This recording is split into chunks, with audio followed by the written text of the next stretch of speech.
ফেনী উপজেলার আপনারা জানেন যে ৫টি উপজেলার মধ্যে কিন্তু ৫টি উপজেলায় গত এক সপ্তাহের অধিক ধরে কিন্তু আসলে পানিবন্দী হয়েছে এখানে লাখ লাখ মানুষ, অর্থাৎ এখন পর্যন্ত কিন্তু ১০ লাখেরও অধিক এই ফেনী জেলাতে কিন্তু মানুষ পানিবন্দী হয়ে আছেন। গেল কয়েকদিন যাবৎ কিন্তু আসলে রাত দিন আপ্রাণ চেষ্টা চালিয়ে সেনাবাহিনী কিন্তু তাদের কর্মকাণ্ড চালিয়ে যাচ্ছেন এবং উদ্ধার কাজ চালিয়ে যাচ্ছেন। আমরা আজকে সকালবেলা থেকেই কিন্তু যে সেনাপ্রধান ওয়াকরুজ্জামান তিনি এসছেন এবং ফেনীর যে পানিবন্দী এলাকাগুলো রয়েছে তিনি পরিদর্শন করেছেন এবং সাধারণ মানুষের দ্বারে দ্বারে গিয়েছেন, খোঁজখবর নিয়েছেন যে তাদের আসলে ত্রাণ যে বিতরণ কার্যক্রম সেটি আসলে তিনি দেখভাল করেছেন এবং বিভিন্ন স্পটে কিন্তু তিনি ভোট দিয়ে গিয়ে আসলে ত্রাণ বিতরণ করেছেন। তো এখন পর্যন্ত আমরা এই জেলায় ঘুরে যেটি দেখেছি আসলে প্রায় ১০ লাখ মানুষ কিন্তু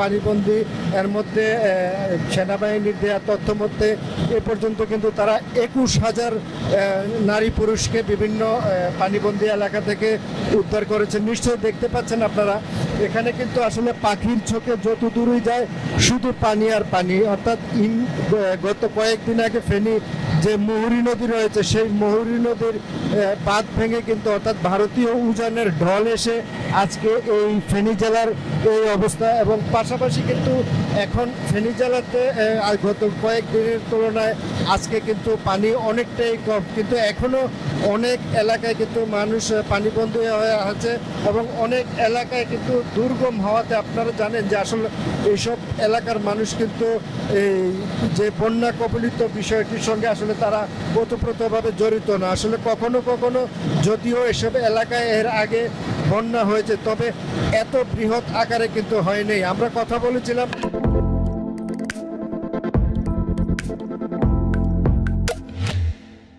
সাধারণ মানুষের সঙ্গে, তারা যেটি জানিয়েছেন যে তারা ৮৮-র বন্যা দেখেছেন, ৯৮-র বন্যা দেখেছেন, কিন্তু এত বেশি ভয়াবহ বন্যা এর আগে তারা গত ৫০ বছরও তারা এই ধরনের বন্যা কবলিত হয়নি। ফলে সাধারণ মানুষের মধ্যে কিন্তু একটি হাহাকার আমরা এখানে দেখতে পেয়েছি। অনেক অঞ্চল দুর্গম হওয়াতে আসলে এসব এলাকায় নদী কিংবা ট্রলার, নৌকা এসব জিনিস আসলে পর্যাপ্ত না থাকার কারণে কিন্তু যে ত্রাণ তৎপরতা এবং উদ্ধার তৎপরতা সেটি কিন্তু অনেক ক্ষেত্রেই কিন্তু ব্যাহত হয়েছে। তবে আশার কথা হলো এইসব বিষয়ে আসলে সাধারণ মানুষ সহ ছাত্র জনতা যেভাবে এসব বানবাসী লোকের পাশে এসে দাঁড়িয়েছে সেটি কিন্তু একটি আশাব্যঞ্জক বলা চলে। আসলে সকলের প্রচেষ্টায় কিন্তু এখানে নারী পুরুষ থেকে সবাইকে আশ্রয় কেন্দ্রে আশ্রয় দেওয়া হচ্ছে এবং বিভিন্ন যারা অসুস্থ রোগী রয়েছেন তাদেরকে কিন্তু আসলে সেনাবাহিনীর তত্ত্বাবধানে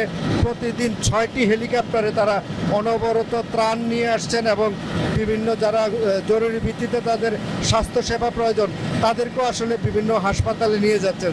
তো সব মিলিয়ে বলা চলে যে ফেনীর যে বন্যা দুর্গত এলাকার মানুষ কিন্তু সেনাবাহিনী পাশে এসে দাঁড়ানোর পর থেকে কিন্তু তারা একটু স্বস্তি বোধ করছেন। তারা বলছেন যে এই ধারাবাহিকতা যদি আসলে পানি শেষ চলে যাওয়ার পরও যাতে এই ধারাবাহিকতাটা অব্যাহত থাকে এটিই কিন্তু আসলে সাধারণ মানুষের দাবি। তো এখন থেকে আমার কাছে এই ছিল ফেনী থেকে সবশেষ বন্যা পরিস্থিতি নিয়ে।